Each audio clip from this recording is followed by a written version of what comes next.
Hi guys, we're gonna be playing When Winter Comes Again, which is another game and it's a visual novel game, so be prepared to just be hearing me talk and stuff. So yeah, disclaimer over here. Let's do it.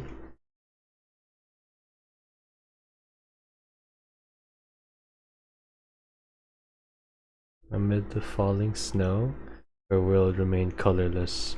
Yo, and there's no sound. There we go. Wow, this is amazing. Okay. Hello everyone and hello everyone and welcome Hello everyone and when winter comes again. Alright, let's just okay, let's just play the game. Hello everyone. This is When Winter Comes Again. Let's do it.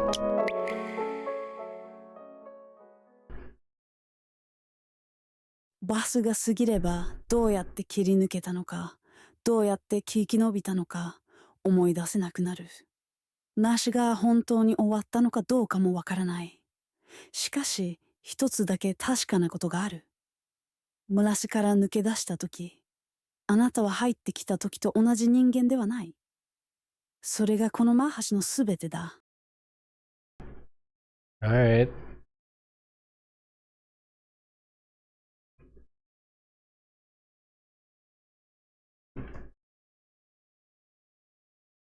Ha. いつものあの言葉。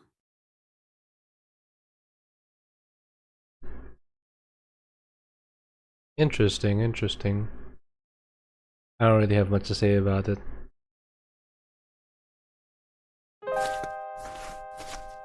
The world around me is painted in shades of white and grey. Snow. As I trudge through the freshly fallen snow, each step leaving a small imprint, I can't help but marvel at the quiet beauty of winter. The town I call home, nestled amidst the frost-kissed trees, takes on a whole new charm under the blanket of white. There's a quietness to the air, broken only by the soft crunch of snow under my boots. It's a familiar path, one I've walked countless times. I've lived here my entire life. Every inch of this town is packed with nostalgic memories. I pass by familiar sights, the quaint bakery with its warm aroma of freshly baked bread, the old bookstore with its cozy nooks filled with stories waiting to be discovered. And then, there's her. Mai. She's standing by the edge of the field, her white hair blending almost perfectly against the snow, but her eyes filled with only darkness. She's always been a mystery, her quiet demeanor and instant gaze adding to her enigmatic allure. In this small town, everyone knows each other's names, stories, and even the smallest quirks. Yet, last winter marked the first time I laid eyes on her. We share the same classroom, but our encounters are rare. They say she's a complete genius, so much so that she doesn't attend regular classes. Maybe that's why, but...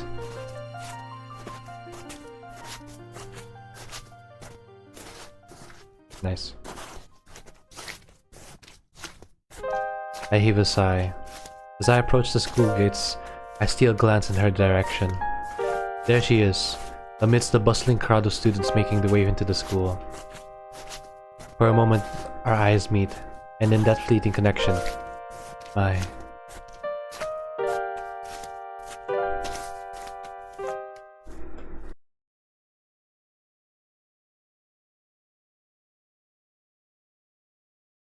It's the name of the title. I should probably put my mouse on the side this time. You'll just see it. Oh wait, can you even see my mouse? In the game? No, oh, a little bit.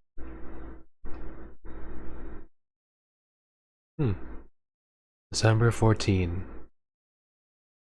At school. Hokusei High School.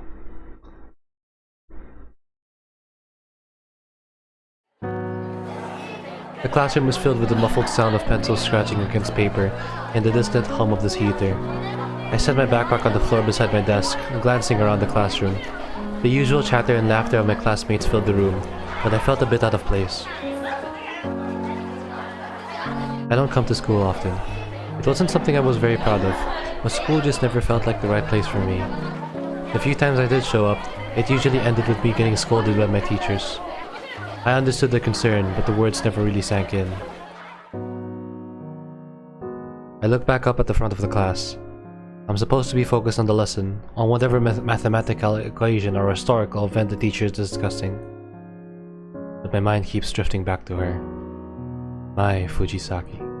She's sitting a few rows ahead, her posture as straight as ever, her attention seemingly fixed on the textbook in front of her. Does she ever think about me? Does she notice when I'm not looking? What do good girls like? Or am I just another face in the sea of students? Insignificant and forgettable. Maybe she's not interested. Maybe I'm reading too much into her occasional glances, or the way her eyes soften when she thinks no one is watching. But then, there are moments, fleeting and rare, when I catch a glimpse of something more. A smile that meant only for a split second before it disappears. A flicker of curiosity in her eyes when our gazes meet. I shake my head, trying to refocus on the lesson. Math, history, science, they all blur together in a haze of unspoken words and unanswered questions. Hasegawa? Not here as always, I presume. Our teacher glanced around the classroom once more until his gaze meets mine. He gently folded his arms, staring at me with a stern gaze. You really should get out of your room for once, Hasegawa. I can hear the snickers and laughs coming from my classmates. I glance at mine once more. Her expression remained restrained as she simply stared at me along with my other classmates. I heave a sigh as I rest my head on my desk and hide my face with the textbook. Damn, this guy's a loner. When the bell finally rings, signaling the end of class, I gather my things slowly, stealing one just glance at Mai before I leave. I'm not in any afternoon clubs or activities, so I instantly head home.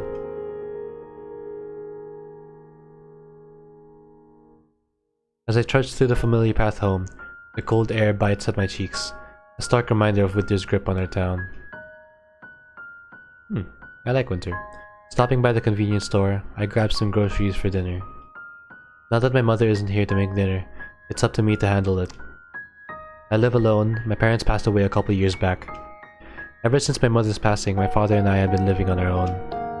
I fell into a depressive state, so much so I cut all contact with my family and stopped coming to school for a while. Meanwhile, my father couldn't handle the news of my mother's death. As a result, he began drinking his life away. While I was able to recover, my father's depression got a hold of him. And at some point, he ended his life, leaving me to fend for myself. It was heartbreaking really, but I got used to their absence as more time passed. Though, there are times when it feels like they're still with me. Like memories resurfaced as old friends. Everyone around me expressed their condolences, but it only made for a constant reminder that they're gone forever. Grammar mistake.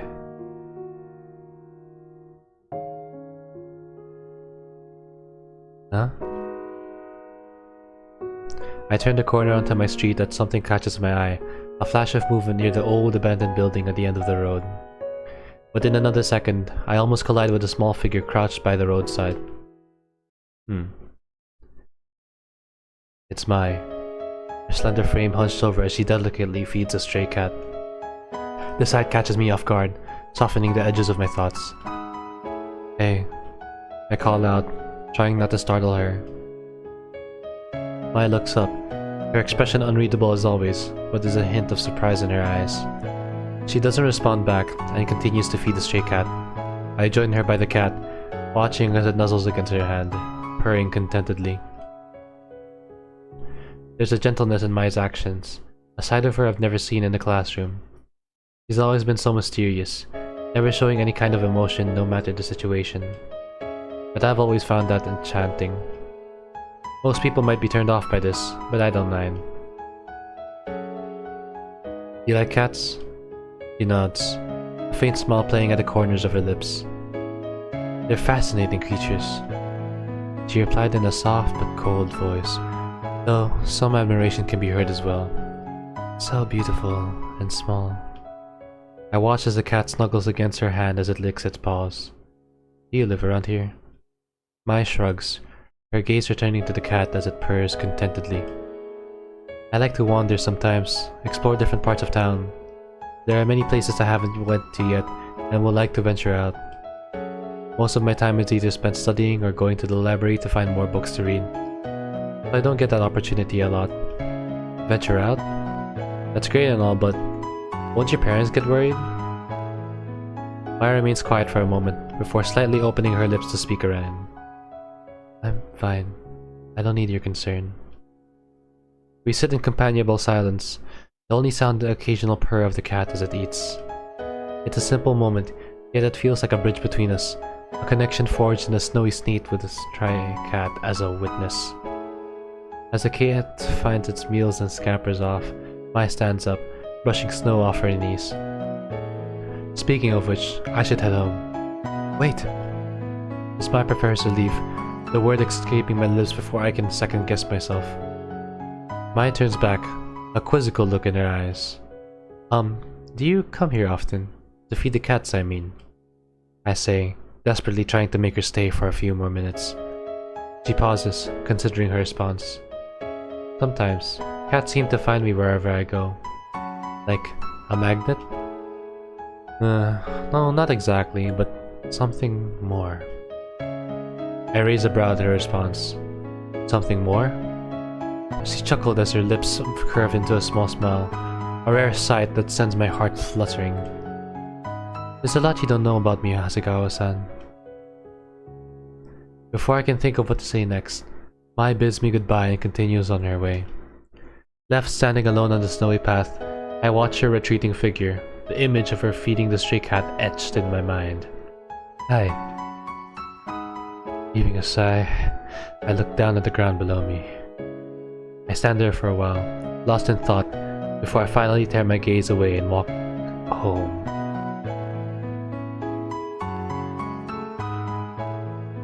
The sky above is beginning to darken, the streaks of orange and pink painting the horizon as the day gives way to evening.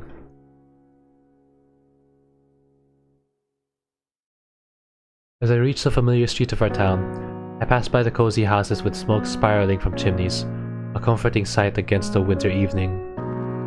Eventually, I reach home. Entering my house, I'm greeted by the warmth of the central heating. It's a stark contrast to the cold outside. I drop my backpack on the couch next to the groceries and trudge upstairs to my bedroom, my steps heavy with exhaustion.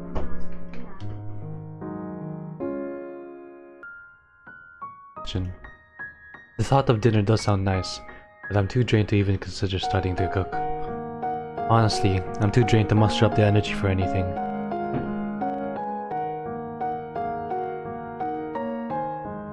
Entering my bedroom, I let myself fall onto the bed without hesitation. The faint hum of the heater and the gentle buzz of crickets outside are the only sounds that permeate the quietude of the evening. The exhaustion slowly gives way to a restless energy, my mind wandering through a maze of possibilities and unanswered questions.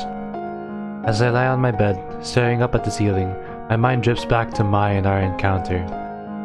Outside my window, the sky darkens as the night fully descends, stars beginning to twinkle on the velvet sky. The quietude of the night wraps around me like a blanket, offering a moment of respite from the chaos of the today.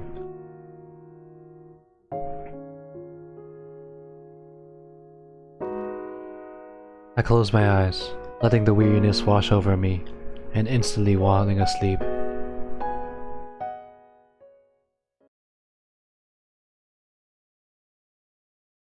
In my dreams, I see Mai Enriquez.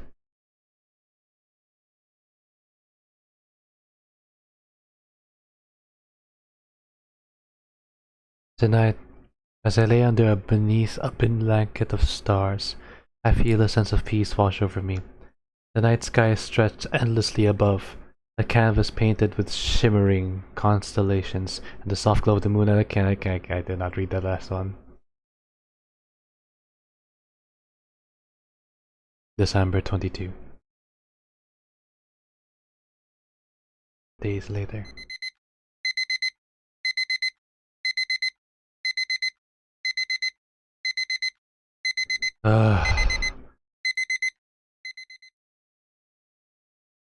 I wake up to the pale light filtering through my window, the world outside still cloaked in a blanket of white. The soft glow of the morning sun glistens off the snow, creating a serene and peaceful scene. It's a welcome sight on a chilly December morning, bringing a sense of calm to my heart. Rubbing the sleep from my eyes, I stretch, feeling the stiffness in my muscles gradually ease. The air in my room is cold, but the sight of the winter wonderland outside makes it feel almost magical. I glance at the calendar on the wall. Its dates meticulously crossed off except for today, December 22nd. I open my curtains, letting more sunlight into my room. Afterwards, I turn my attention to the stack of books on my desk. I need to return these to the library today. It's Saturday, and with no school club to rush to, I can afford to take my time getting ready for the day ahead. Slipping on some house shoes, I feel the warmth spread through my toes, a small comfort against the morning chill. Although, I could still feel the slight chill of the wooden floor beneath my feet as I make my way downstairs into the kitchen. The house is quiet, save for the faint hum of the heater working tirelessly against the cold. I make my way downstairs, each step creaking softly in the stillness of the house. After a leisurely breakfast, I check my phone for any messages or updates. The library is just a short walk away, so it shouldn't take too long to get there. I gather my things, making sure I have the book I need to return, and bundle up against the cold. The familiar weight of my coat and the warmth of my scarf provide a comforting shield against the biting winter air. I take one last look around my cozy home before stepping outside. The crisp air hits my face, and I can see my breath forming small clouds in the morning light. The snow scrunches under my boots as I make my way down the path.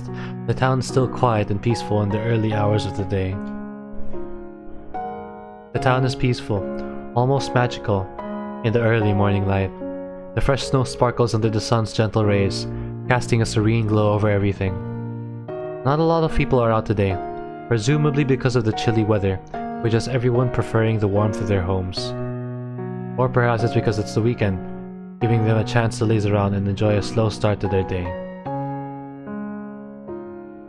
When I finally reach the library, I push open the heavy wooden door and I'm greeted by the warm, musty scent of books. Musty? The library is nearly empty, just the way I like it. The quiet atmosphere feels inviting and peaceful. I head to the return desk, exchanging a polite nod with the librarian as I hand over my book. Alright, that's done. That's done. Maybe I'll browse around for a bit. Might as well explore a bit before heading home. I decide, letting my curiosity guide me deeper into the quiet sanctuary of the library. Wandering through the aisles, I let my fingers trail along the spines of the books. Horror, romance, comedy. As I turn a corner into one of the less frequented sections, I hear a soft rustling sound. Curiosity piqued, I follow the noise, finding myself in a dimly lit, narrow aisle tucked away at the back of the library. There, amidst the towering shelves, Mai? She's sitting cross-legged on a soft pillow-like cushion, surrounded by a few open books, completely absorbed in her reading. An expensive-looking tea kettle is plugged into an outlet nearby, adding a touch of warmth to the scene. I hesitate for a moment, not wanting to disturb her. But the sight of her, so engrossed and serene, compels me to speak. Fujisaki-san. She looks up, her eyes widening slightly in surprise. Ah, Hasegawa-san. So we meet again, she replies, her voice barely above a whisper. For some reason, I get a feeling that she's actually happy to see me. Come sit. She pats the floor beside her. I sit down on the floor across from her, feeling a bit awkward but also strangely comfortable. Didn't expect to find you here. This is kind of a hidden spot. Mai nods at me. I like the quiet. It's peaceful. She looks me up and down, tilting her head.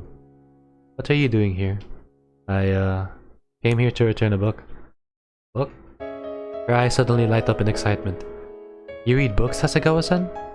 Well, in my free time sometimes. Her eyes kept lighting up the more I spoke. I see. She holds up the book, and I can't see it's a collection of French poetry. It's an anthology of French poem, I've always found poetry fascinating. Really, I say, genuinely interested.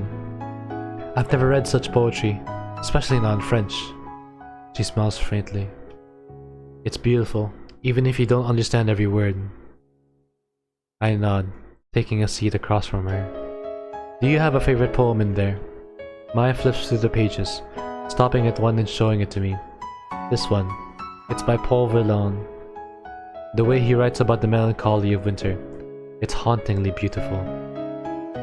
I sit down across from her, intrigued. Can you share something from the book? I don't speak French, but I'd love to hear it. She nods, her fingers tracing the lines on the page as she begins to read. Un grand sommeil noir, trompe sur ma vie, dormeurs tout espoir, dormeurs toute envie. Je ne vois plus rien, je prends la mémoire, du mal et du bien. Oh la triste histoire. Her voice is melodic, the foreign words flowing smoothly and filling the air with a rhythm that feels both ancient and timeless. Though I can't understand the language, the emotion in her voice is clear, each word a brushstroke painting a vivid picture. When she finishes, there's a moment of silence between us. That was incredible!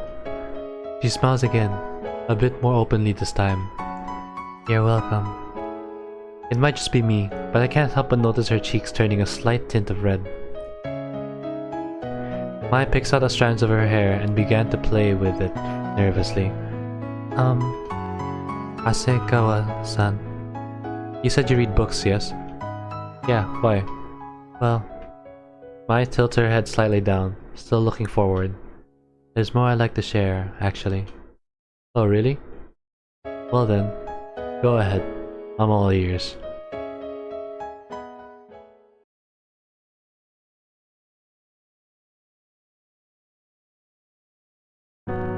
As the evening deepens, the warm glow of the library's lights begins to fade, signaling that closing time is near. Maya and I have spent hours talking, sharing stories and discovering more about each other. The hidden nook of the library, with its cold books and cozy atmosphere, has become our little sanctuary. The librarian's gentle voice cuts through the quiet space. The library will be closing in 10 minutes. Maya and I exchange a glance, both reluctant to leave the comfort of this hidden corner. But we gather our belongings, lingering a bit longer before making our way to the exit.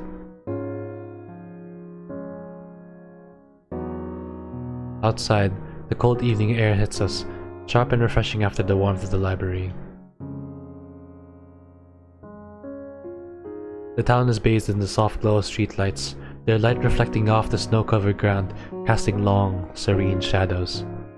We walk side by side, the silence between us comfortable, filled with the shared experiences of the day. I glance over at Mai, her face serene and thoughtful. The streetlights create a gentle halo around her, making the moment feel almost magical. Thank you for today, Mai says, breaking the silence. Her breath forms a small cloud in the cold air. I really enjoyed our time together. Ah, me too. It was nice getting to know you better, Fujisaki-san. She stops walking for a moment, looking at me with an almost soft, sincere expression. You know, you don't have to be so formal with me. You can call me Mai-san, and I'll do the same. The warmth of her words spreads through me, a stark contrast to the chilly air. Is that really okay? Mai nods at me. Yes, Kuno-san. We walk a bit further in comfortable silence, the snow crushing underfoot. As we reach a point where our paths diverge, she stops and turns to face me. Well then, good night, she says softly. And thank you again for everything. Yeah, see you soon. She nods, her eyes lingering on mine for a moment longer before she turns and walks away, her figure gradually blending into the evening shadows. I watch her go, feeling a strange sense of loss, but also a sense of anticipation for the future. As I pass by the familiar streets and houses, my thoughts keep drifting back to her. The way her eyes lit up when she talked about the poetry book, the softness in her voice when she invited me to sit with her. It's moments like these that make life a little more meaningful, a little more bearable. I know that today is just the beginning, and as I prepare for bed, I find myself looking forward to what tomorrow might bring. Cool. As I drift off to sleep, I hold on to that hope, letting it comfort me, letting it guide me into dreams filled with possibilities. Tomorrow is a new day, and I can't wait to see where it leads.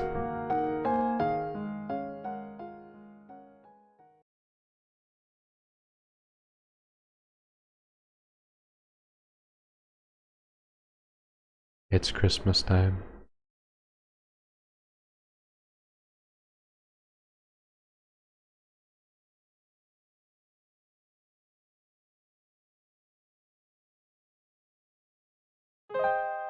The house felt emptier than usual, a stark contrast to the festive cheer that enveloped the town. Christmas lights twinkled outside, but they failed to bring warmth to my heart. It was Christmas Day, and I was alone. Since my parents had passed away a few years ago, and now being drifted apart from my friends, the holidays only served to magnify the loneliness. I tried to keep busy, but the silence was deafening. The day dragged on, each hour a reminder of the absence of family and companionship. I wandered through the house aimlessly, my footsteps echoing in the quiet. Memories of past Christmases with my parents played in my mind, a bittersweet reminder of what I had lost. I thought about the times we spent decorating the tree together, laughing and sharing stories by the fire. Those moments felt like a lifetime ago. In a futile attempt to fill the void, I turned on the TV to watch some holiday specials, but the cheerful scenes only made me feel more isolated. I tried reading a book, but the words blurred together, and I couldn't focus. The loneliness was suffocating, wrapping around me like a cold, unrelenting blanket. Suddenly, the doorbell rang, breaking the heavy silence. Startled, I made my way to the door, wondering who could it be. I hadn't expected any visitors. When I opened the door, there was no one in sight. Instead, a beautifully wrapped gift box sat on the doorstep, its vibrant paper standing out against the cold, grey day. Curious, I picked up the box and noticed a small note attached to it. My heart skipped a beat when I recognized the neat, delicate handwriting. It was from my "How do you recognize handwriting?" to Kuna-san. Merry Christmas. The note read simply, yet it was enough to bring a smile to my face. I carefully unwrapped the gift, feeling the warmth spread through me that had nothing to do with the cold winter air. Inside the box was a handmade scarf, its soft fabric a deep shade of blue. It was clear that Mike had put a lot of effort into making it. As I held it in my hands, the loneliness that had weighed heavily on me all day seemed to lift, replaced by a sense of connection and gratitude. I wrapped the scarf around my neck, feeling its warmth. For the first time that day, I felt the spirit of Christmas. Mai's thoughtful gesture had reached out to me in my solitude, reminding me that I wasn't as alone as I had thought. She had given me more than just a gift. She had given me a reason to smile. As I stood there, the note still clutched in my hand, I whispered a heartfelt, "Thank you, Mai." The cold air no longer felt as biting, and the house no longer seemed as empty.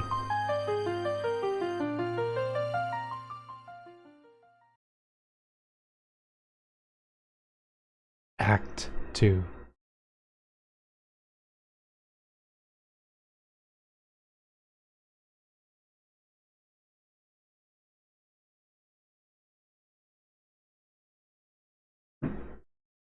January 5.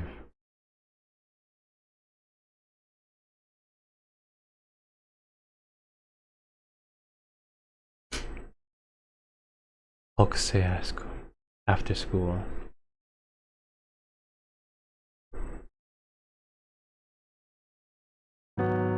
The school day had dragged on, and now, instead of heading home like everyone else, I was stuck with the unenviable task of cleaning the rooftop.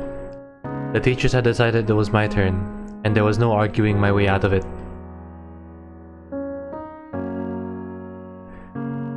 Out of everyone else in the class, I was usually the one who got picked to clean the rooftop. It was almost like an unspoken rule, and I never bothered to question it. It almost seemed like a running joke among my classmates and teachers. Grumbling to myself, I grabbed the cleaning supplies and made my way up to the stairs, each step echoing in the empty hallways.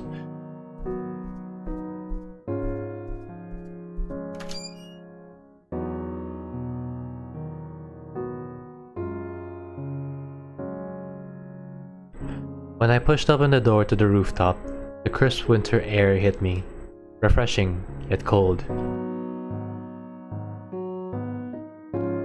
As I stepped out onto the rooftop, I noticed the usual expanse of the town spread out before me, bathed in the golden light of the setting sun.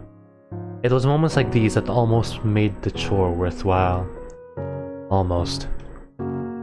Access to the rooftop is only granted to two groups: the Astronomy Club, for who used it for stargazing, and students like me, who are assigned to clean up here. But today, there was something different, or rather, someone different.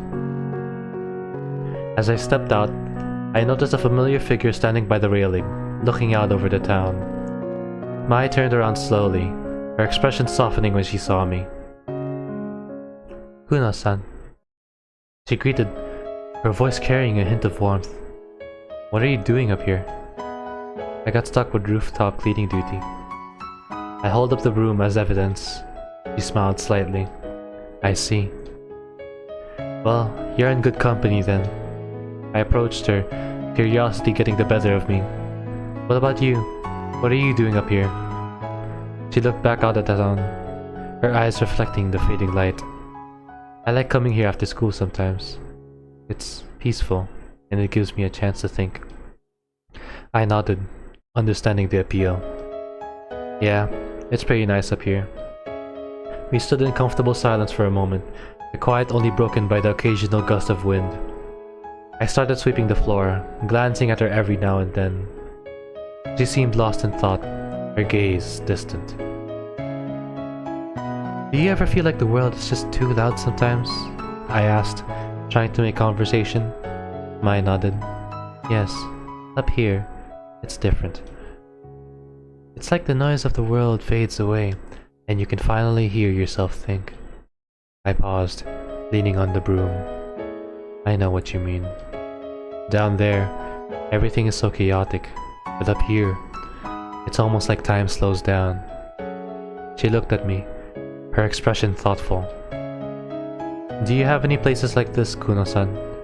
Places that make you feel calm?" I shrugged, leaning on the broom. "Not really. I guess I've never found a place like that." I nodded, as if she understood exactly what I meant. "I think everyone needs a place like this. Somewhere to escape to." We fell silent again, the weight of our shared feelings hanging in the air. It was comforting in a way to know that someone else felt the same. Mai's gaze returned to the horizon. She looked at me, her expression thoughtful.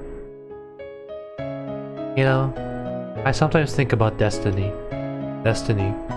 I echoed, intrigued. "Yes." She continued, turning her gaze back to the town. "How some people are meant to meet, no matter how different their paths might seem, as if there's an invisible thread connecting them." I leaned against the railing, feeling its cold metal against my hands. "You really believe that?" She smiled, a rare sight that warmed the cold air around us. "Yes, I do believe it. Sometimes people come into our lives for a reason, even if we don't understand it at first." I thought about her words, the idea of an invisible thread linking us all. It's a nice thought, but there's some kind of meaning to it all. I nodded, her eyes reflecting a quiet certainty. "It is. And sometimes, we find that meaning in the most unexpected places." We fell silent again, the wind gently rustling our clothes. I continued sweeping the floor, trying to keep my thoughts in order. "So, do you think we've met for a reason?" She looked at me, her eyes studying my face. "Perhaps. Or maybe we just happened to be in the right place at the right time." Right place, right time, I repeated, smiling. I like that. I returned my smile, a genuine warmth in her eyes. I'm really glad we met, Kuna-san. Ah, me too.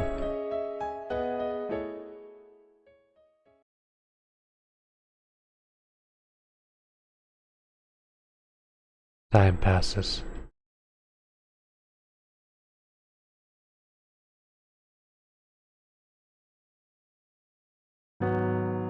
The sun had set, leaving the sky painted in deep shades of blue and purple as I finished cleaning the rooftop. The brooms and dustpans were neatly stacked in the corner, and the place almost looked pristine. I sighed in satisfaction, brushing off the last remnants of dust from my hands.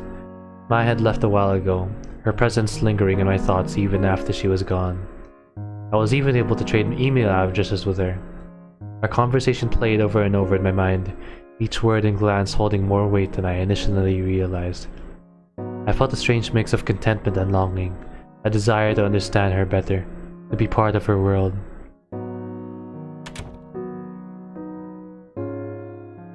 I locked the rooftop door behind me and started making my way down the dimly lit stairwell. The school was eerily quiet at this hour, the usual bustling energy replaced by a still calm.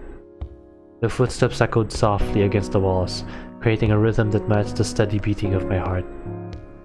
As I walked through the empty halls, I couldn't help but replay our exchange in my head. By the time I reached the school entrance, the night had fully settled in, the air crisp and cold. I pulled my coat tighter around me, stepping out into the darkened streets. The town looked a little different at night, quieter, almost serene under the blanket of stars. I began to walk home, my breath visible in the chilly air. The conversation with Mai had left a mark on me, a subtle shift in my perspective. Her words about destiny and the meaning we find in our connections echoed in my mind, making me think about my own life and the choices I had made. As I walked, I found myself smiling. The bond we were forming, the moments we were sharing, it all felt significant, like pieces of a puzzle slowly clumping together. And for the first time in a while, I felt a sense of hope, a belief that maybe, just maybe, our paths were intertwined for a reason. Reaching my house, I paused for a moment, looking up at the star-filled sky. The rooftop had given me a lot to think about, and I knew that this was just the beginning. There was so much more to discover, about myself, about the invisible threads that connected us all.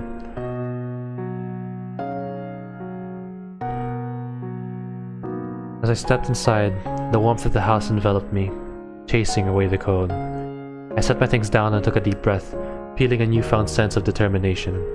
Tomorrow was another day, another chance to explore the possibilities that lay ahead.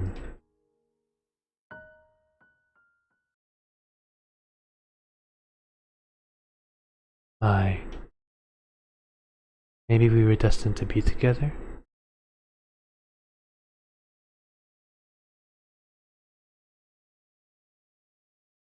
Tonight the stars seemed brighter than usual, each one a tiny beacon in the vast expanse of the sky. In a way, each star is a part of a larger constellation, connected by invisible lines that create beautiful patterns. Sometimes I wonder if our lives are like that too, individual moments and decisions linked together to form a greater picture. The night sky holds countless secrets, each star a story waiting to be told, and I can't read anymore. I'm not that fast. January 18, Chapter 4.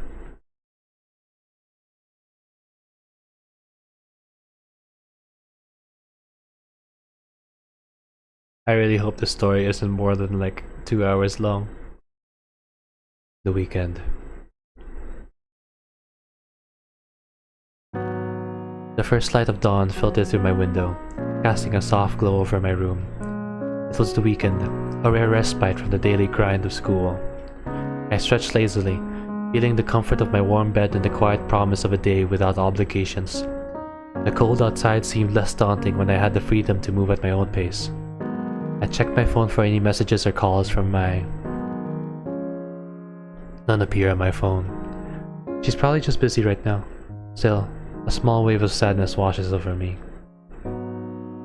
After getting up and making a simple breakfast, I found myself with an unusual amount of free time. I decided to take a walk, something I hadn't done in a while. There was something soothing about wandering through the town without a particular destination in mind, just letting the day unfold as it would. As I stepped outside, the crisp winter air greeted me. I bundled up in my warmest coat, scarf, and gloves before setting off. As I wander aimlessly, I let my mind drift to the events of the past few weeks.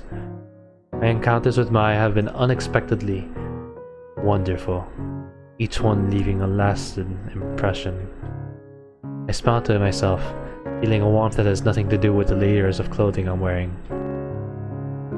I passed by familiar landmarks, the small parks where children usually play, now deserted and blanketed in snow. The local bakery with its windows fogged up from the warmth inside. The old church whose bells occasionally chime through the stillness. Each place holds memories, some sweet, some bittersweet. As I turned down a quieter street, I suddenly remembered the cat I saw in December. The same stray cat Mai was feeding after school. The thought of the little creature, alone and fending for itself in this cold, tugs at my heartstrings. I decide to head to the same spot where I saw it last, hoping to catch a glimpse of it again. The small alleyway is just as I remember it, narrow, lined with cold brick buildings, and surprisingly sheltered from the wind. I slow my pace, scanning the area for any sign of the cat. At first, there's nothing, just the soft sound of my breath and the distant hum of the town waking up. Then, out of the corner of my eye, I see a flicker of movement. I turn my head and spot the cat, its fur blending almost perfectly with the snow. It's curled up next to a stack of crates, looking thin and a little worse for the wear. My heart aches at the sight. "Hey there," I call softly, trying not to startle it. The cat lifts its head, its eyes wide and wary. It doesn't run, but it doesn't approach either. I crouch down, extending a hand slowly. "It's okay. I'm not going to hurt you." The cat watches me for a moment, then cautiously stands and takes a tentative step forward. I reach into my pocket and pull out a small piece of leftover meat from breakfast, holding it out as an offering. The cat sniffs the air, its nose twitching. "Here you go, little one. It's all yours." After what feels like an eternity, the cat finally decides to trust me. It steps closer and snatches the meat from my hand, retreating a few steps to eat it. I stay crouched, trying to appear as non-threatening as possible. "You must be really hungry," I say softly, watching the cat devour the morsel. "How long have you been out here?" Once the meat is gone, the cat looks up at me, its eyes more curious than fearful now. I extend my hand again, hoping it might let me pet it. To my surprise, it takes another step closer, brushing its head against my fingers. "There you go." I gently stroke its fur. "See? I'm a friend." The cat purrs, a deep, rumbling sound that makes me smile. It's a small victory, but it feels significant. I sit down on the cold ground, letting the cat get used to my presence. As I pet it, I notice how thin it is, its ribs just barely concealed by its fur. "You need a proper home," I muse, thinking out loud. "A place where you can be warm and safe." An idea starts to form in my mind. I've always liked animals, and this little cat clearly needs someone to take care of it. Why not me? The thought of bringing it home, of having a companion to share my space with, fills me with a sense of purpose, of determination. "How about it, buddy?" I look into the cat's eyes. "Want to come home with me?" The cat meows softly, as if in agreement. I stand up carefully, scooping it into my arms. It doesn't resist, nestling into the warmth of my coat.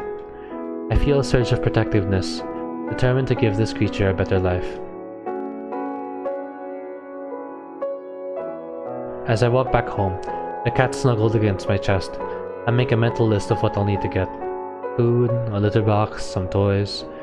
It's been a while since I've had a pet, but I'm excited about the prospect. The journey home is uneventful, the cat surprisingly calm in my arms.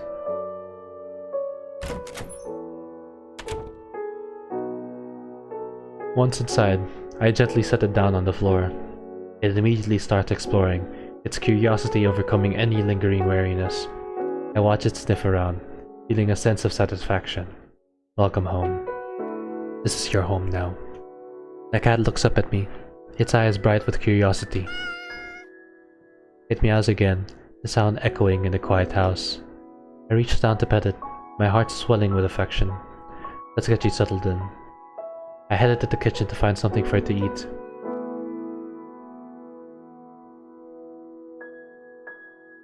The rest of the day is spent preparing for my new companion. I make a trip to the store, stocking up on everything the cat might need. When I return, the cat is waiting for me, its tail flicking back and forth in anticipation. I set up a cozy corner for it in the living room. Complete with a soft bed and some toys. The cat seems to approve, immediately curling up in the bed and purring contentedly.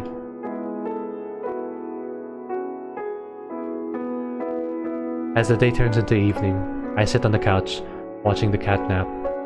There's a peacefulness in the air, a sense of rightness that I haven't felt in a long time. I realize that this little creature has brought a new kind of warmth into my life, a companionship that I didn't know I needed.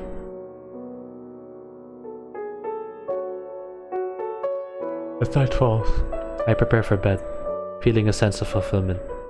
I glance over at the cat, who is now curled up on the end of my bed, and smile. Good night, I whisper, turning off the light. Good night. Oyasumi. As I drift off to sleep, I feel a sense of peace, knowing that I've made a difference, however small, in this little cat's life. And in doing so, it feels like I've found a missing piece of my own. The rhythmic sound of the cat purring fills the room, mingling with the faint hum of the theater. I close my eyes, letting the warmth and comfort of the moment wash over me. Today has been a good day, a day of unexpected joy and new beginnings. As I slipped into the realm of dreams, I can't help but feel that, in some small way, fate has brought the cat and me together. Tomorrow is a new day, filled with potential and promise. For the first time in a long while, I feel hopeful, eager to see what the future holds. As I fall asleep, the last thought that crosses my mind is a simple one. Sometimes, the smallest things can make the biggest difference. And in that moment, I feel truly content, knowing that I'm no longer alone.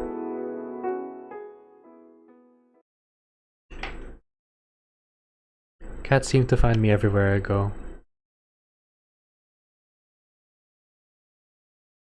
Maya's past. Mini event.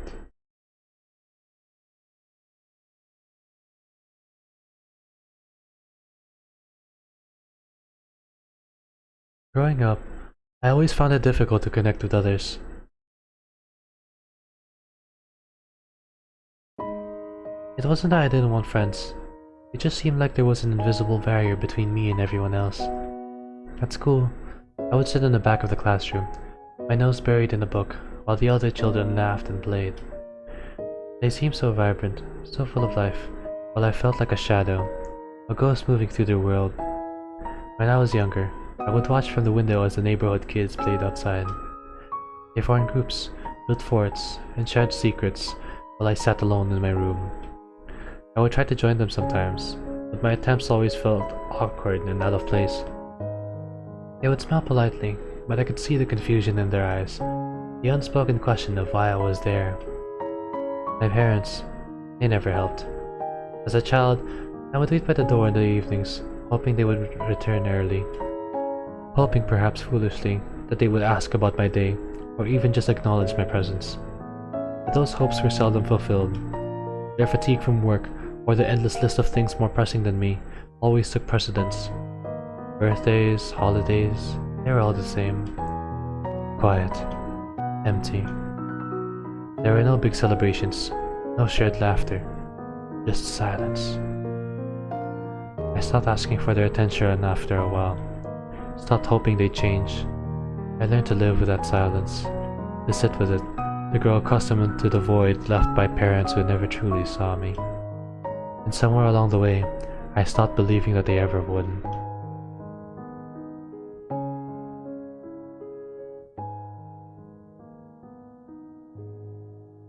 In middle school, things started to change, but not for the better. The other kids began to notice my differences more acutely. They would whisper behind my back, their words cutting deeper than any physical wound. Weird, they would say, aloof. I retreated further into my books, the pages becoming my sanctuary, the characters my only friends.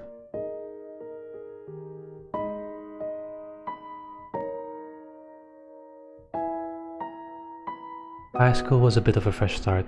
The students were older, more focused on their own lives, their own problems. The whispers became less frequent, and I found a kind of peace in the anonymity. Still, I couldn't shake the feeling of being different, of being alone.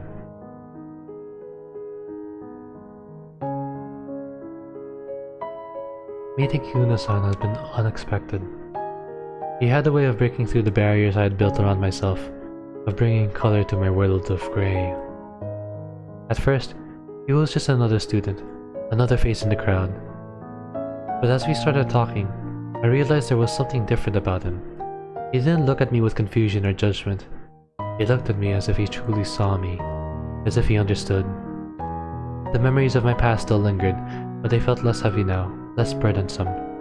Maybe, just maybe, I was finding my place in the world. And maybe, with Kuno-san by my side, the future held a little more color. But deep down, I know one thing. Love isn't real.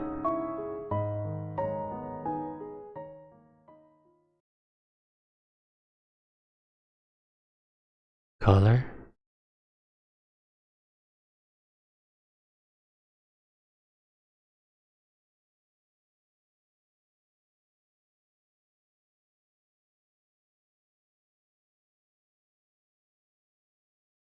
I did not see what that photo was. But anyway, January 24, mini chapter. How long is this story?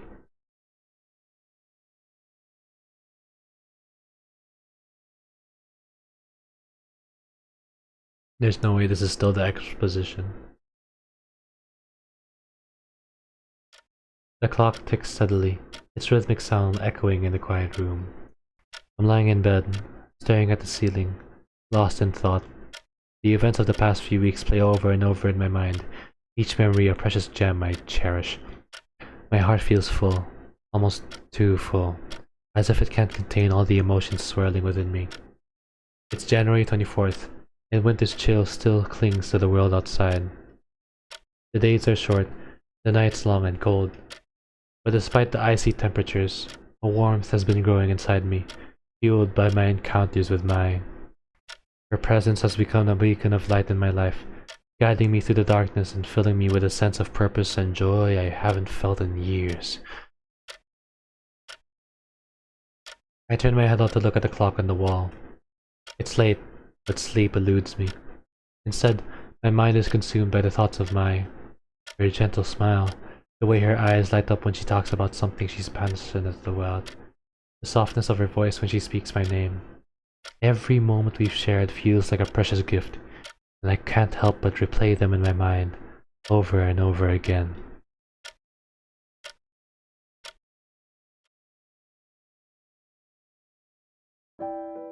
I've always been drawn to Mai, ever since the first time I saw her in class. There was something about her, something enigmatic and captivating, that made it impossible for me to look away. But it wasn't just her beauty that caught my attention. It was the way she carried herself, with a quiet grace and an air of mystery that made me want to know more about her, to understand the thoughts and feelings hidden behind those serene eyes. As the weeks went by, I found myself seeking out opportunities to be near her, to catch glimpses of her when she thought no one was watching. Every time our paths crossed, my heart would skip a beat, and I'd feel a rush of emotions that I could barely comprehend. It was as if a magnet was drawing me to her, an invisible force that grew stronger with each passing day. And then, as if by some twist of fate, we began to interact more. It started with small conversations, Brief exchanges of words had left me wanting more. But gradually, those moments grew longer, more meaningful. We shared our thoughts, our dreams, our fears. We found solace in each other's company, a sense of understanding that transcended words. I remember the first time I saw her smile, a genuine, heartfelt smile that lit her up an entire face.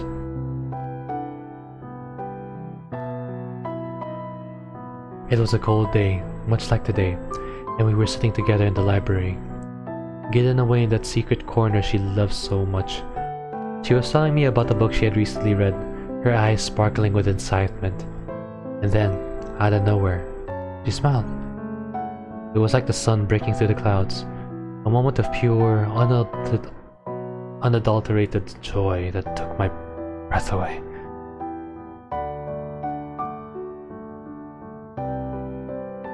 Since that day, my feelings for Maya have only grown stronger. Each encounter, each conversation has deepened my affection for her. She has become the most important person in my life, the one who makes my heart race and my soul sing. Her presence brings a sense of calm and happiness that I never knew I could feel. But with these feelings comes a growing sense of urgency. I can't keep my emotions bottled up inside any longer. They threaten to overflow, to spill out in ways I can't control. I need to tell her how I feel, to let her know the depth of my affection and the impact she has had on my life.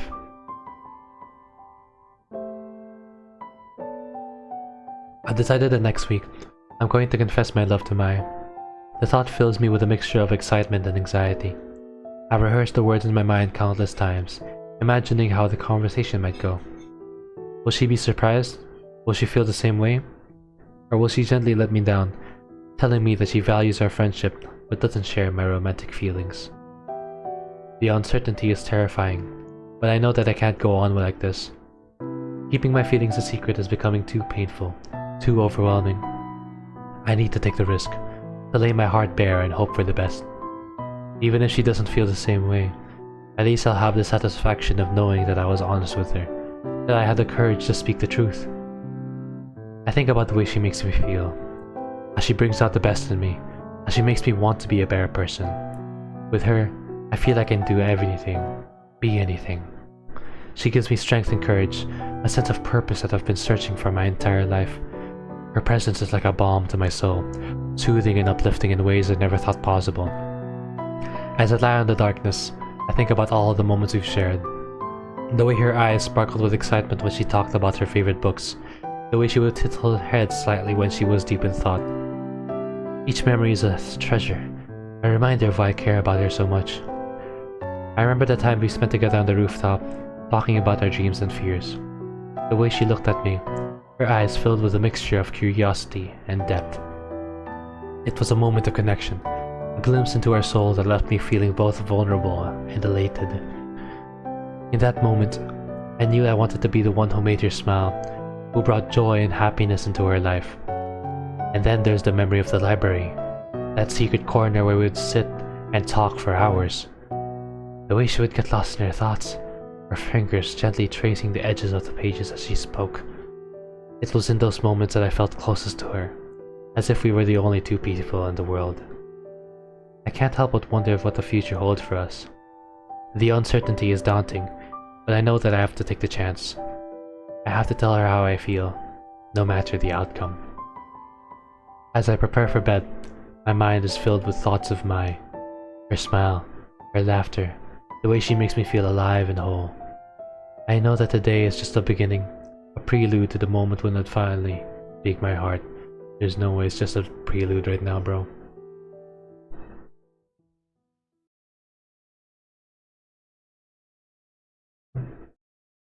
The stars feel so far away tonight. I look at them, scattered across the sky, but they don't seem to belong to me anymore. They never did really. I wonder if I were to reach out, would I fade like they do before dawn? It's strange, isn't it? How you can be surrounded by so many things and yet feel like nothing is yours, not even your own reflection. The stars don't answer when I call them. They never do. Maybe they already know what I've decided. Good night. Bye.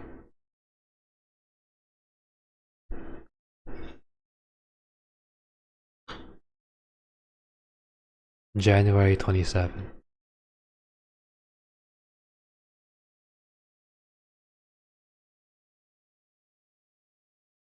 January 30. Has he confessed his love? February 5. Alright, it's getting closer to Valentine's. February 10. Okay. February 16. No. February 22. 25. 28. Okay, you can go faster. March. Chapter 6. March 1st.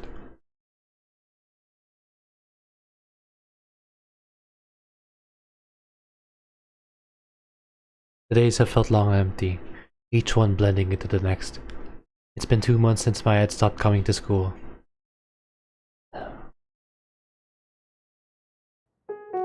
Every morning, I find myself glancing at the empty desk where she used to sit, hoping against hope that she'll walk through the door. Her usual calm and serene presence bringing a sense of normalcy back to my world. But every day, I hope dwindles a little more, replaced by a deep, aching sadness. The weight of her absence feels heavier than ever. When Mai first disappeared, no one paid much attention. It was easier to assume she'd just taken a few days off. But as the days stretched into weeks, my classmates began to wonder. By the time a month had passed, the murmurs grew louder, people questioning where she could possibly be. Her parents spoke up eventually, mentioning that one day in late January, she never came home after school. Yet they seemed indifferent, sharing she was probably fine, wherever she was. But I can't shake this heavy feeling in my chest. Something tells me it's not that simple. There has to be more, something darker beneath the surface.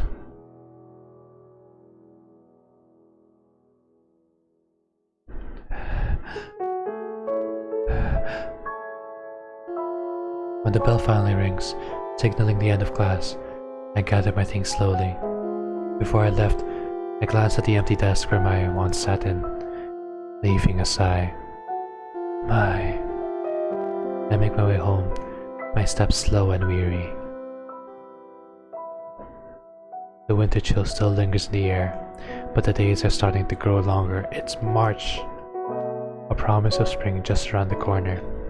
Yet, even the thought of the changing seasons does little to lift my spirits. Without Mai, everything feels dull and lifeless, and the cold winter air isn't making it any better.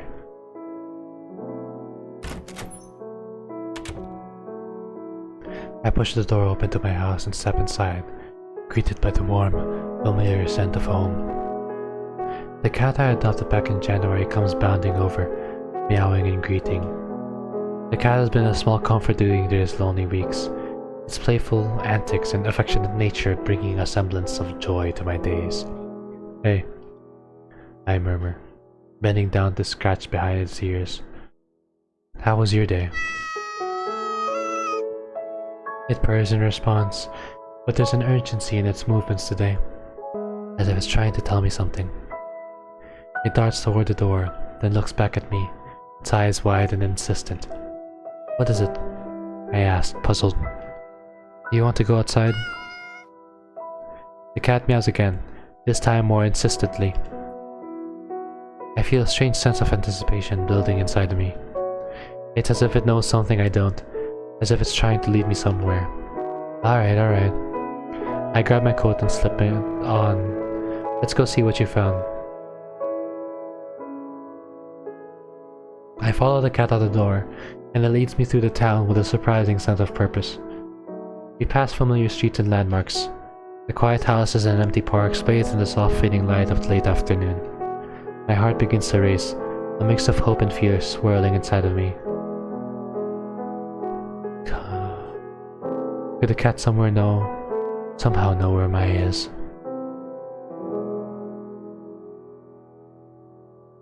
The journey feels like it takes forever, But finally, the cat leads me to the field.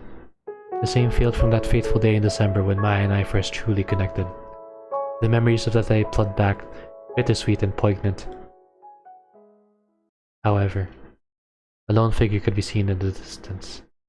We, the cat and I, take some steps forward, hoping to see the figure more clearly.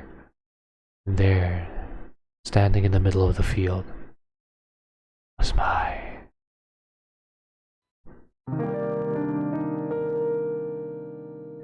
She looks almost ethereal, her figure bathed in the soft glow of the setting sun. But something is different about her. She seems cold, emotionless, her usual warmth replaced by an unsettling stillness. As I approach, she doesn't seem surprised to see me. I knew you would find me here. Her eyes distant, her face emotionless. I breathe, my voice trembling with a mix of relief and confusion. You're here. She nods, her eyes distant. I already told you. Cats seem to know wherever I go. I take a step closer, my heart pounding in my chest. My son, where have you been? Why did you stop coming to school? She looks away, her expression unreadable. It doesn't matter now, Hasegawa-san. The air was crisp and still as we stood together in this secluded corner of the field, surrounded by the quiet beauty of the snow-covered landscape. It was late afternoon, and the pale light of the setting sun cast long shadows, adding to the serene atmosphere. Maya was still dressed in her school uniform, but it was marred by scratches and dirt spots, giving her a rough appearance. You shouldn't have come here, Asakawa-san. God, why here of all places? The formality of her address stings. Address, but I push it aside. Now seeing Maya again, I can't hold back anymore. I need to tell her how I feel, to lay my heart bare before up, stop, don't say it right now. Dude, bro, if I wait any longer, I might lose this change forever. I took a deep breath, gathering my courage. This moment had been building up for weeks, each interaction with Maya bringing us closer. My son, I began, my voice trembling slightly. There's something I need to tell you. She turned to face me, her dark eyes meeting mine with an unreadable expression. The world seemed to hold its breath as I continued. My son, I've been waiting to see you again. Every day. You mean so much to me, more than I can put into words. These past months without you have been unbearable. I need you to know. I love you. I love you. For a moment, there was only silence. Maya's expression remained blank, her face almost shockingly devoid of emotion. Then, to my horror, I noticed a red trickle beginning to seep from the corner of her eyes, slowly making its way down her pale cheeks. Blood. I freeze, utterly horrified and confused. The sight is surreal, almost nightmarish. The tears of blood trickle down her cheeks, dripping onto the snow at their feet. In the world of black and white, the vivid red was startling, a shocking contrast against the monochrome background. Black and white? Monochrome? My son? I whispered. My son. My voice filled with concern and confusion. She didn't respond, her eyes widening slightly as if she was as surprised as I was by what's happening. The blood continued to flow, staining her cheeks and dripping onto the pure white snow at our feet. She shook her head slowly, denying my confession with a silent, sorrowful gesture. I can't go now, she finally said, her voice barely above a whisper, filled with a strange mix of sadness and regret. The crimson tears fell faster now, each dropping, creating a small, stark splash in the snow.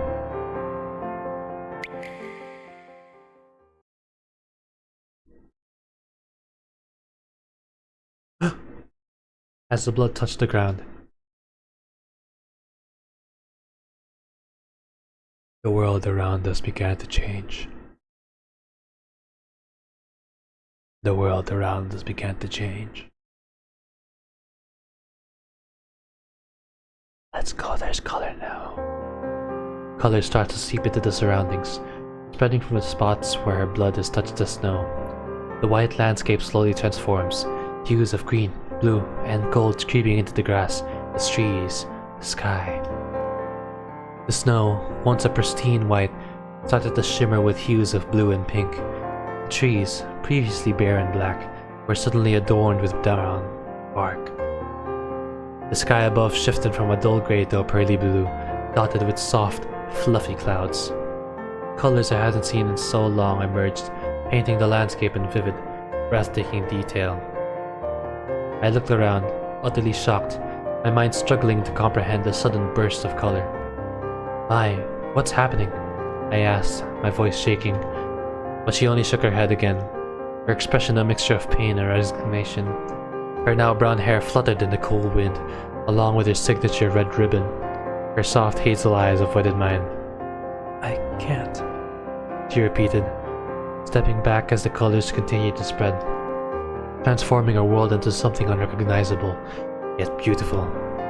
I reached out, wanting to comfort her, to understand, but she turned away, the blood still dripping from her eyes, leaving a trail of red in the snow.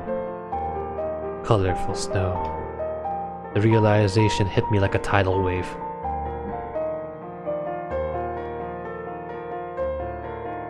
Her pain, her denial, had somehow brought color back into our world.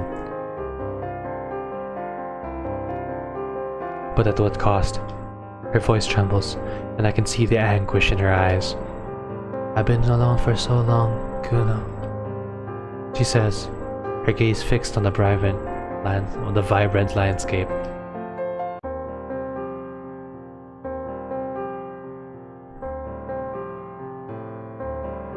"I grew up in a world that seemed to forget I existed. Bullied at school, neglected at home. My parents, they never cared enough to even notice. I was just another responsibility they didn't want. At school, it wasn't any different. I was always the outcast, the easy target. They made sure I knew that I didn't belong, and eventually, I believed them. So I built walls, high, impenetrable walls around myself. It was easier to hide behind them, safer to shut everyone out. I told myself that love wasn't real, that it was nothing more than a comforting lie people fed themselves to forget loneliness. I convinced myself that feeling nothing was better than feeling the pain of being unwanted, unloved.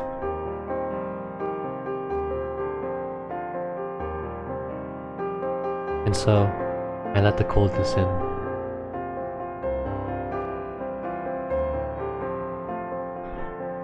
Her words cut through me like a knife, the raw pain and vulnerability in her voice making my heart ache. But you don't have to be alone anymore. You have me. I love you, and I want to be there for you, to show you that love is real. For a moment, she just stands there, her expression unreadable. Then slowly, she steps closer, her eyes searching mine. She shakes her head again, more tears, more blood, falling from her eyes. I don't know if I can believe that. There's something wrong with me, Kuno. How can you love someone like me? I step forward, closing the distance between us, my hands trembling. Because I've seen you. The real you. The girl who loves books, who finds peace in quiet places, who has a heart that's been hurt but still so strong. I love you because you're you. Her expression softens slightly, the blood tears still flowing, but her eyes showing a glimmer of something. Hope, maybe. You're not alone anymore. I say, my voice firm despite the lump in my throat. You have me. I care about you more than anything. You don't have to face this alone. She looks at me, her eyes wide and vulnerable. But how can I believe in something that has only ever brought me pain? Because love isn't just about the good times. It's about standing by each other through the pain, too. I say, taking a step closer. It's about being there for each other, no matter what. And I want to be there for you, Mai. I want to help you heal. For a moment, she looks like she's going to argue, but then her shoulders slump and she closes her eyes. "No, kid. I want to believe you, Kuno. So hard. I move closer until I'm standing right in front of her. I take another step closer. Now kiss. Without thinking, I wrap my arms around her, pulling her into a tight embrace.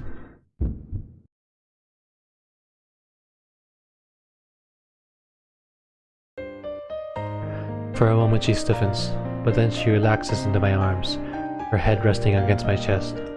Kuno. It's okay, Mai. You don't have to be afraid.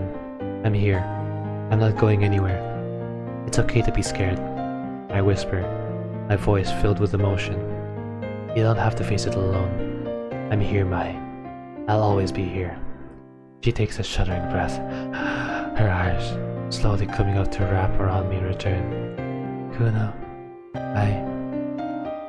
She tenses for a moment. Then, as if a dam is broken, she collapses against me, her sobs racking her body.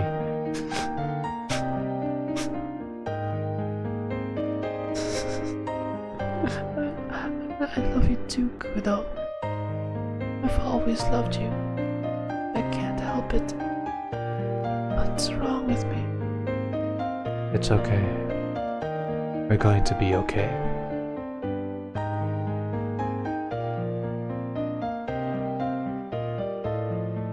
As we stand there, the world around us seems to glow even brighter than color, the sky slowly turning into a soft blue.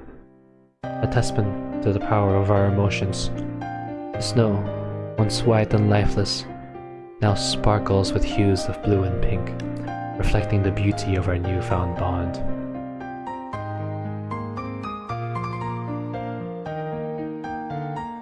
Before I can respond, she leans in, her lips gently pressing against mine. The kiss is soft and tender, filled with a mixture of uncertainty and hope. It feels like a promise, a beginning of something beautiful and healing. Mai hugs me tighter. I love you. I want to stay by your side forever. Promise me you'll stay with me. I look into her eyes, never leaving them as I say those two words.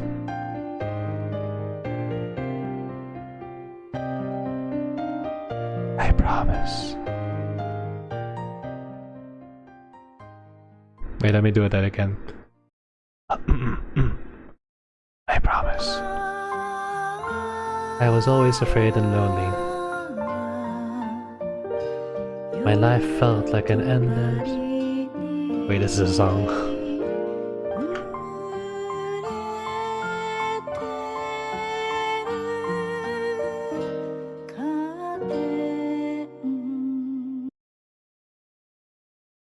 Never mind, I was supposed to say that. Alright.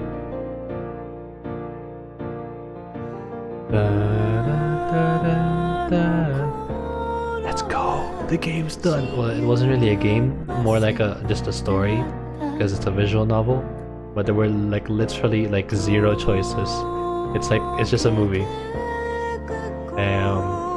Damn. Okay. That was fun.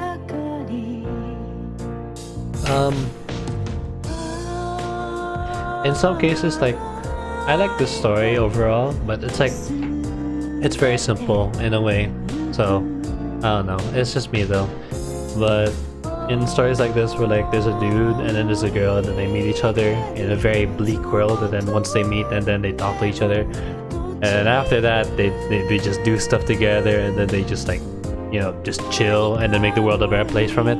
It's kind of like, okay, yeah, you can do that, but you gotta put more flavor into it, you know? Like, I mean, that's just me though. Still, I like it though, because happy endings are always my weakness, and that felt nice. I mean, to be fair, like, sad and tragedies are always good, but yeah, what else do I have to say? It's crazy, this entire thing happened within the span of like 6 months, bruh. When did it start? November? Well, anyway, that was fun. I hope you guys like that. In other times... Oh wow, this credit's like really long. In other times, I just Like for some scenes, there were just some grammar errors that I noticed. And sometimes, oh, is there extras? And just another note, hopefully there's like some way to add more detail to certain parts, like, oh, what did you guys talk about and stuff. So anyway, the town rests quietly beneath a canopy of overcast skies. Winter is slowly retreating, though the chill still lingers in the air, and patches of snow stubbornly cling to the ground. The streets are peaceful, void of the usual rush, with only a handful of pedestrians wrapped in heavy coats making their way through the cold afternoon. At the local library, the warmth inside contrasts the bitter cold. The scent of old pages and the faint hum of the theater fill the quiet space.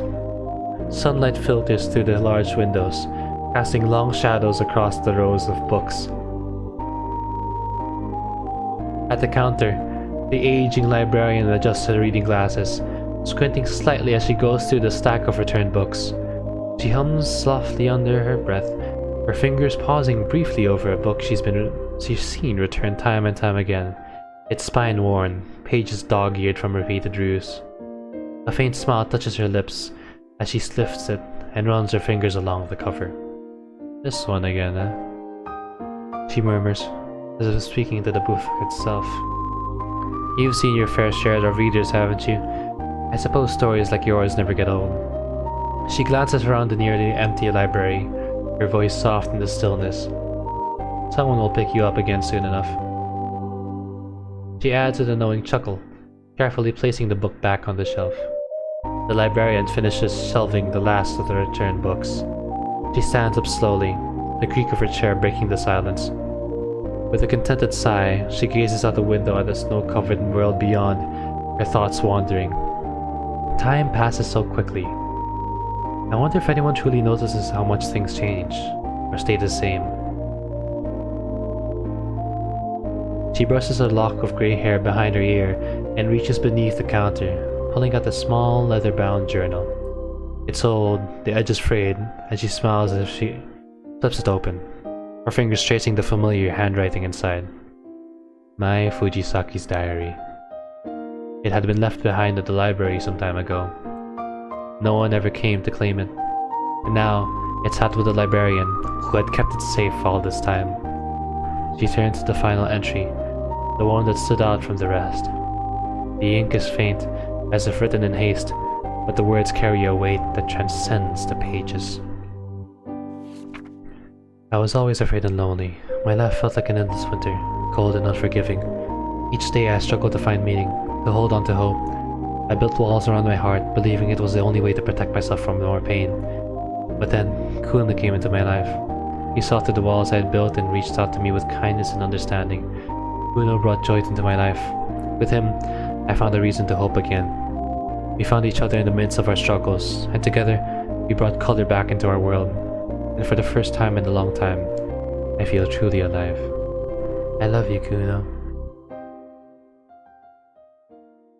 I wonder what Kuno means in Japanese. Like, is there any, like, etymology? Well, that's all, folks. Seems like... Yep, that seems to be all.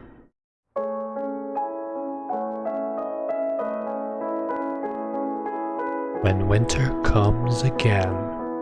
Are there any extras, actually? Whoa, it's the background gallery that I've seen so many times before. Oh, this is the picture. Okay, I see it now. Yo, it's her! That's amazing. Chapter replay? I would rather not.